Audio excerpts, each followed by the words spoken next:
Hola, somos el grupo 1, vamos a hablar de la toxicología de los pesticidas, particularmente de la familia Carbamatos. Mi nombre es Milagro Ribeiro. Según la FAO, Organización de las Naciones Unidas para la Agricultura y la Alimentación, un plaguicida o pesticida es una sustancia o mezcla de sustancias destinadas a prevenir, destruir o controlar cualquier plaga, incluyendo vectores de enfermedades humanas o animales, especies indeseadas de plantas o animales capaces de causar daño o interferir en cualquier otra forma con la producción, procesamiento, almacenamiento, transporte o mercadeo de los alimentos, o que pueden ser administrados a los animales para el control de insectos, arácnidos u otras plagas en sus organismos. Los plaguicidas pueden clasificarse en función de su empleo en insecticidas, fungicidas, herbicidas y raticidas. Los carbamatos, en principio, están dentro del grupo de los insecticidas, pero hay algunos que se utilizan como fungicidas y herbicidas. Los carbamatos son ésteres derivados del ácido carbámico, también conocidos como uretanos. Tienen su origen a mediados del siglo XX junto a los órganos fosforados como gases de guerra neurotóxicos. Constituyen un grupo de pesticidas artificiales desarrollados principalmente para controlar la población de insectos plaga. Son compuestos biodegradables no acumulables. Entre ellos se distinguen los inhibidores de la colinesterasa. Los carbamatos, en que los radicales R1 y R2 son hidrógenos o metilos, inhiben la colinesterasa y son utilizados como insecticidas. Vemos en la siguiente tabla que las dosis letales 50 que corresponden a la intoxicación aguda de los distintos miembros de esta familia. Es así como el aldicarb su dosis letal 50 es de 1 miligramo kilo, en contraparte con el carbamil, cuya dosis letal 50 oscila entre los 300 y los 500 miligramos kilo. Entre los carbamatos no inhibidores de la colinesterasa se encuentran aquellos empleados como herbicidas, que tienen una toxicidad muy baja, tienen una dosis letal 50 entre 4.000 y 10.000 miligramos kilogramo, habiéndose descrito afectaciones de tipo ocupacional en forma de dermatitis o síntomas digestivos inespecíficos. En relación con los carbamatos fungicidas, la mayor parte de las intoxicaciones agudas se asocian a una ingesta alcohólica concomitante. También se han referido efectos irritativos locales en piel y mucosas. La principal fuente de intoxicación de una población general son los alimentos, así los residuos de pesticidas de alimentos comercializados están sujetos a estándares internacionales celosamente monitoreados. Dentro de las formas de intoxicación podemos distinguir a las intoxicaciones colectivas e intoxicaciones individuales, y dentro de las intoxicaciones colectivas aquellas que son epidemias o catástrofes colectivas. Dentro de las intoxicaciones colectivas de tipo epidemia son las que afectan a la población general o las que afectan el ámbito profesional. Dentro de las que afectan a la población general podemos encontrar 4 grupos destacados: contaminación en el transporte o almacenamiento del comestible, consumo de granos tratados para un uso distinto al alimentario, adición por error del tóxico en la elaboración del alimento, consumo de agua o vegetales contaminados con este producto agrícola, también puede ser a través de ropa contaminada. Las que son en el ámbito profesional pueden ser afectados los trabajadores de la industria de la síntesis y formulación, pero es más frecuente entre los distribuidores del producto y los trabajadores que realizan las labores agrícolas con su posterior aplicación. Con respecto a las catástrofes colectivas, tienen un carácter casi instantáneo y se trata de fugas industriales a partir de la empresa de fabricación. Después tenemos las intoxicaciones individuales, que pueden ser accidentales o de tipo suicida. Las accidentales pueden producirse en cualquiera de las situaciones ya comentadas: puestos de trabajo, población general, etc. También se ha referido a intoxicaciones infantiles por mecanismos muy diversos como ingestión directa o aplicación cutánea. Con respecto al procedimiento suicida, se da más que nada en ambientes rurales, donde se emplean este tipo de productos con más habitualidad. En la toxicocinética de los carbamatos, la absorción es de tipo cutánea, respiratoria o digestiva. La biotransformación sucede en el hígado a través de distintas reacciones de degradación, N-D-metilación, hidroxilación o de alquilación y sulfoxidación. Varios estudios han establecido que la hidroxilación alifática de las cadenas alquilo presentan su ruta predominante de biotransformación oxidativa. Algunas de estas reacciones fracasan en separar el anión éster, dando lugar a inhibidores de la colinesterasa a veces más potentes que el producto primitivo. La distribución de los carbamatos no se acumulan y no atraviesan la red hematoencefálica. Los metabolitos finales, entre los que se encuentran el dióxido de carbono, pueden integrarse a los tejidos o eliminarse por respiración, leche, orina, hasta 3 días después del contacto con el carbamato. En las intoxicaciones agudas, la diferencia fundamental entre los carbamatos y los organofosforados es la relativa brevedad de la intoxicación por los primeros y su margen más amplio entre la dosis tóxica mínima y la dosis letal. Las dosis peligrosas oscilan entre 2 y 20 gramos kilo, con excepción del aldicarb, que tiene una mayor toxicidad. Los carbamatos utilizados como insecticidas tienen distintas dosis letales 50 que oscilan dentro de un gran rango. Los que se utilizan como herbicidas y fungicidas, que no son inhibidores de la colinesterasa, presentan una toxicidad muchísimo menor. Incluso los fungicidas se documenta que son tóxicos siempre y cuando tengan ingesta de alcohol concomitante. Hola, yo soy María Laura Mirabel y vamos a hablar de los mecanismos de acción.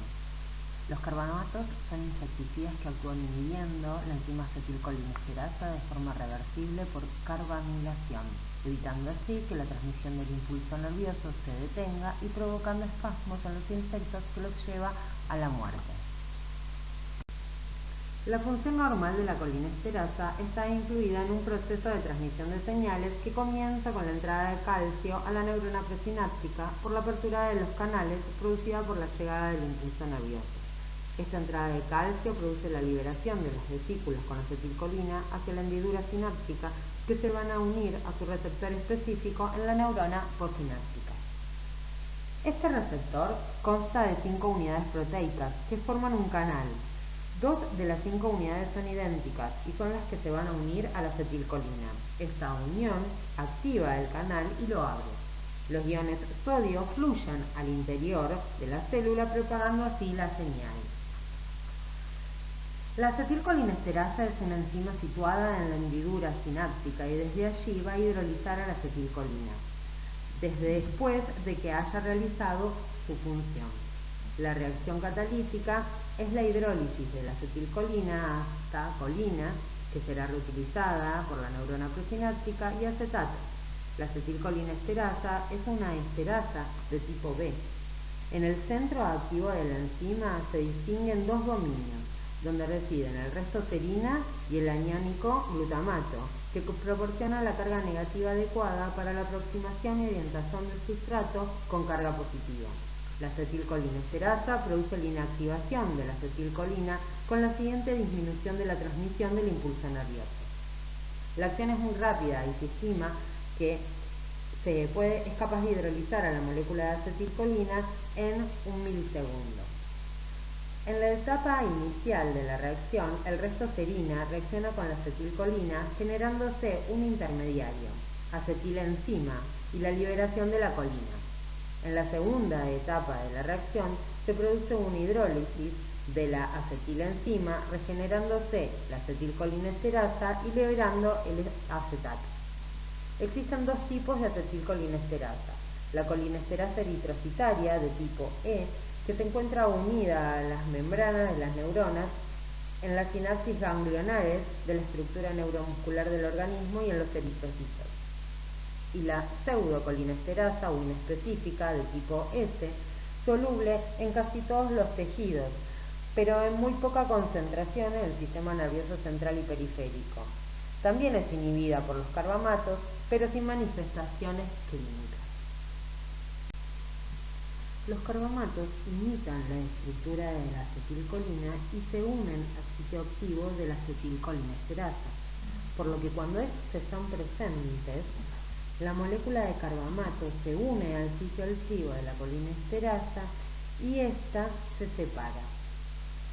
Parte de la molécula de carbamato abandona la enzima y la otra parte permanece como un residuo unido al sitio activo. Esta parte es la que evita que la acetilcolina interactúe con la enzima y cause la acumulación de esta. El residuo de carbamato se libera lentamente del sitio activo de la colinesterasa, lo que permitirá a la enzima retomar su función e interactuar nuevamente con la acetilcolina.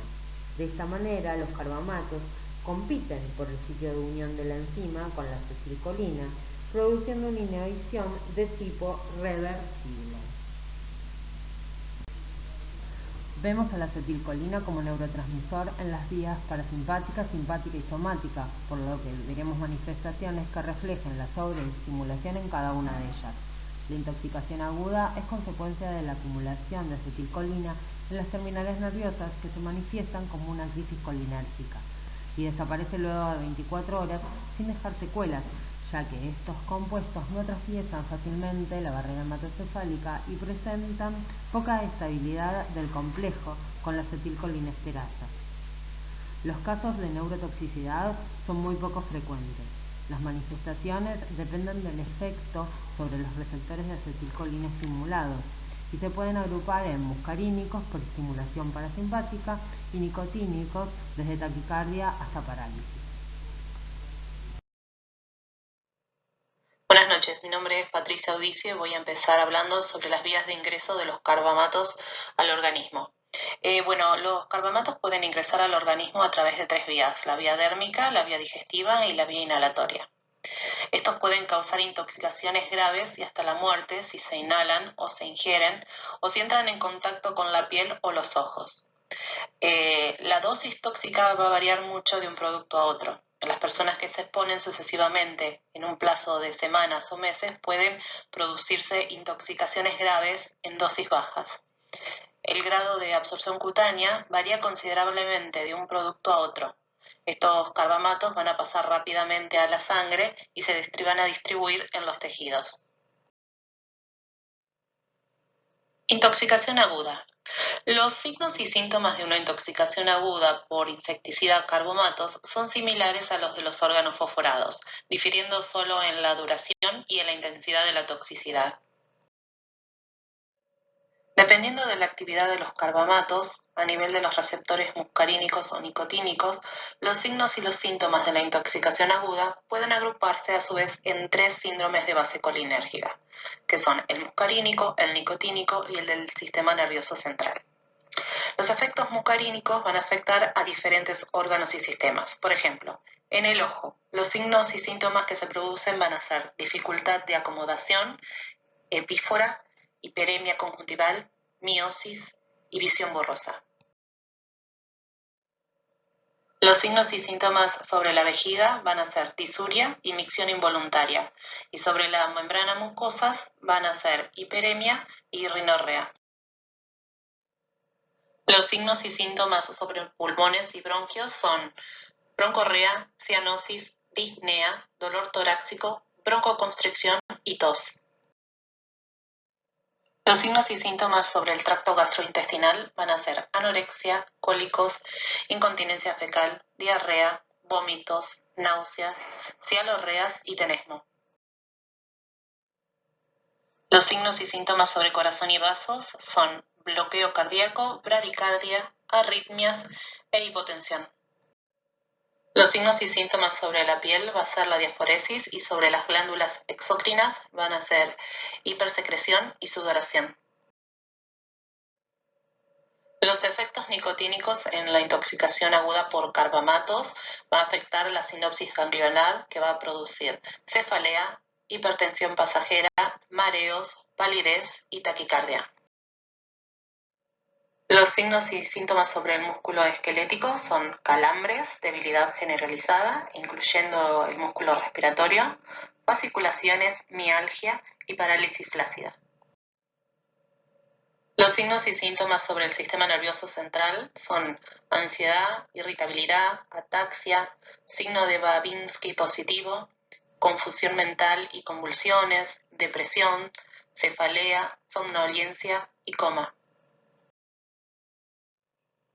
Se ha observado que la exposición crónica a algunos carbamatos, como el carbaril, pueden causar neuropatías periféricas, teratogénesis y modificaciones en la espermatogénesis. En los extremos de la vida, o sea, los niños y los ancianos, el cuadro agudo se puede presentar con algún síndrome predominante. En el caso de los niños, van a predominar los efectos nicotínicos. En casos severos, suele predominar efectos en el sistema nervioso central, como el coma y las convulsiones. Por lo cual, cuando aparecen estos signos, el médico puede sospechar que hay una intoxicación por inhibidores de la colinesterasa. Algunas intoxicaciones agudas por carbamatos se van a asociar a la ingesta de alcohol, dando lugar a náuseas y vómitos con dolor abdominal y temblor fino en manos y lengua. También se han referido a efectos irritativos locales en piel y mucosas. Los pesticidas son elegidos como método suicida debido a su fácil acceso. En la actualidad, la intoxicación con pesticidas, como por ejemplo los carbamatos, es uno de los métodos suicidas más utilizados en el mundo y representa 1/3 de todos los suicidios, con una tasa elevada de letalidad, sobre todo en las áreas rurales. Buenas tardes, mi nombre es Carla Chesi. En relación al diagnóstico, se inicia con una serie de preguntas al paciente expuesto al tóxico. Es así que se busca averiguar si fue de manera accidental, laboral o intencional, es decir, con fines de suicidio. Y también va a ser importante poder conocer la vía de ingreso al organismo, el tiempo de exposición al agente, la composición química del plaguicida, la cantidad de producto que ha sido expuesto al paciente, tratamientos caseros que éste haya podido llevar a cabo previo a la consulta médica y posible contaminación de otras personas. En cuanto al examen clínico, va a estar orientado a la parte neurológica, oftalmológica, entre otros. En cuanto a los estudios complementarios, se solicita una placa de tórax y una electromiografía. Y por último, en cuanto al laboratorio, se lleva a cabo un análisis de sangre en donde se hace un dosaje de biomarcadores. También se puede solicitar el análisis de orina en busca de metabolitos de carbamatos. Y por último, si es que el médico lo requiere, un análisis de líquido seminal. En cuanto a las pruebas de laboratorio, hay 2 grupos de biomarcadores. Dentro de los indirectos, que se dosan en sangre, tenemos determinación de la actividad colinesterásica, la intraeritrocitaria y la pseudocolinesterasa. Son determinaciones de gran ayuda diagnóstica en este tipo de intoxicaciones, ya que el descenso en los niveles de una o de ambas determinaciones evidencia la absorción de carbamatos. La depresión enzimática puede ocurrir dentro de las 24 horas siguientes. El descenso de la enzima plasmática generalmente persiste por varios días en relación a la eritrocitaria, que permanece deprimida por mucho más tiempo. Además de estas 2 determinaciones, que son claves en este caso, hay otras que van a contribuir a definir con mayor precisión otras alteraciones presentes en este tipo de intoxicación, tales como la hipoxemia, la acidosis metabólica, la hiperglucemia, hipercalemia, alteraciones en el perfil hepático, es decir, disminución de las transaminasas, aumento de gamma-globulinas, y en cuanto al hemograma puede haber alteraciones del tipo trombocitopénico, puede haber leucopenia, linfocitopenia, que es característico de las intoxicaciones agudas. En cuanto al otro grupo de biomarcadores directos, se puede determinar la presencia de alguno de los metabolitos de carbamatos en orina, como por ejemplo el 1-naftol frente a la exposición del carbaril. Y por último, dependiendo del médico y según su criterio, se puede pedir análisis de líquido seminal, según corresponda. En cuanto al tratamiento inicial, este tipo de pacientes pueden presentar broncorrea y edema alveolar e intersticial provocados por este tipo de tóxicos, con lo cual en ocasiones se debe administrar oxígeno. Lavado gástrico, si es que fue ingerido el carbamato. En caso de acidosis metabólica, administrar bicarbonato de sodio. Siempre mantener una hidratación del paciente intoxicado ya sea por vía oral o parenteral, y si la exposición al agente tóxico fue por contacto, lavar con abundante agua la zona afectada. Previo al tratamiento antidótico, se debe asegurar que el paciente tenga una adecuada oxigenación tisular con el fin de minimizar el riesgo de fibrilación ventricular.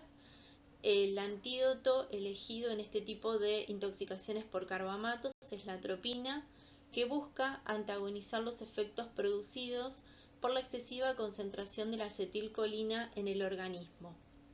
La atropina se administra por vía intravenosa y de la siguiente manera.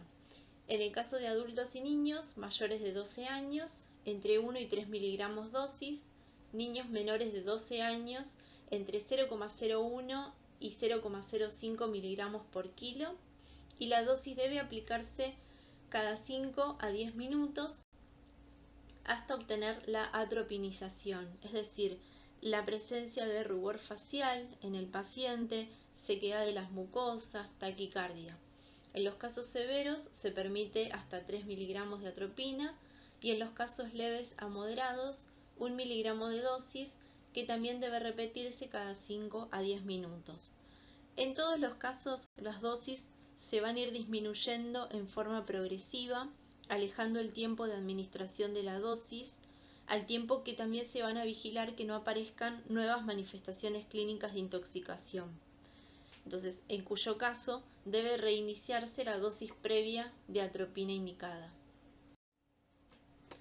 Hay ciertas consideraciones a tener en cuenta acerca del uso de la atropina. La atropina no reactiva la colinesterasa, controla las manifestaciones muscarínicas, no así las nicotínicas producidas por el tóxico. No está indicada en pacientes cianóticos, nunca se debe suspender de manera brusca para poder evitar el fenómeno de rebote, es decir, de reintoxicación. El delirio, la agitación psicomotriz y las arritmias cardíacas son los principales signos de toxicidad atropínica, con lo cual, al aparecer esta sintomatología, se debe suspender su administración. Hay que tener en cuenta que la atropina es un antídoto muy tóxico y debe administrarse con mucho cuidado y evaluar cada caso en particular. En cuanto a lo que es estructura química, el grupo químico de los carbamatos corresponde a ésteres derivados de los ácidos N-metil o dimetilcarbámico y comprende más de 25 compuestos que se emplean como insecticidas y algunos como fungicidas, herbicidas o nematicidas. Los carbamatos forman ésteres menos estables que los organofosforados. Persistencia. Los carbamatos y ditiocarbamatos son actualmente los plaguicidas de mayor aplicación en la actividad agrícola, debido a que sus sustancias tienen una menor persistencia y toxicidad. Esto se debe a que son rápidamente hidrolizados en el ambiente. Los carbamatos son plaguicidas de gran inestabilidad química y tensión molecular y por tanto lábiles a los procesos fotolíticos y de hidrólisis química.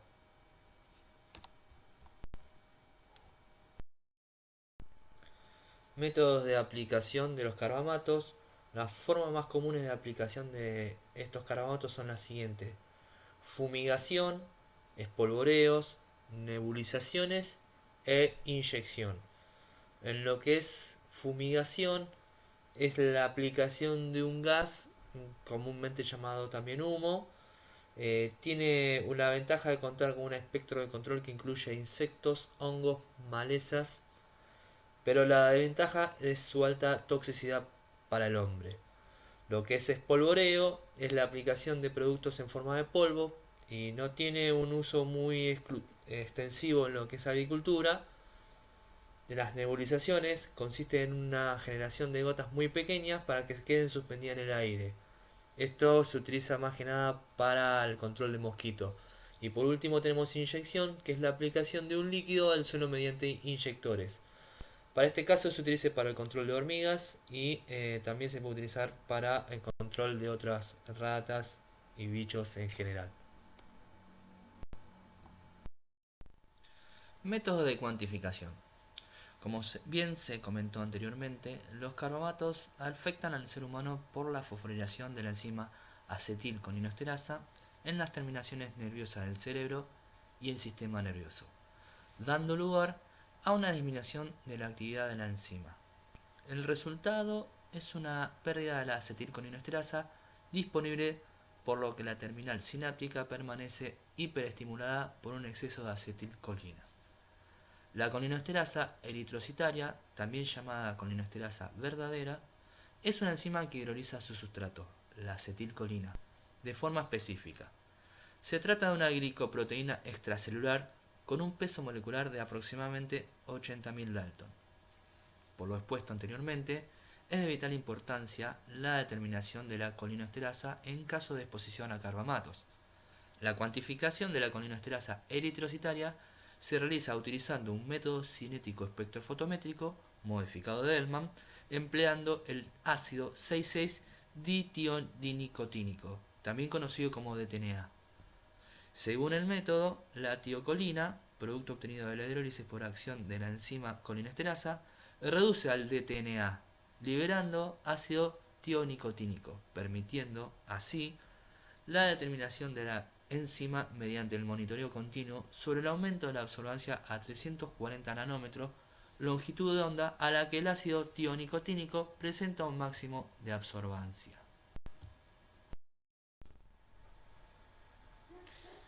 Bueno, esto fue toxicología de los pesticidas, familia carbamatos. Es el grupo 1, los alumnos somos Milagros Ribeiro, María Laura Mirabelli, Patricia Audicio, Carla Esquiesi y quien les termina hablando, que es Juan Pablo Gutiérrez. Muchas gracias.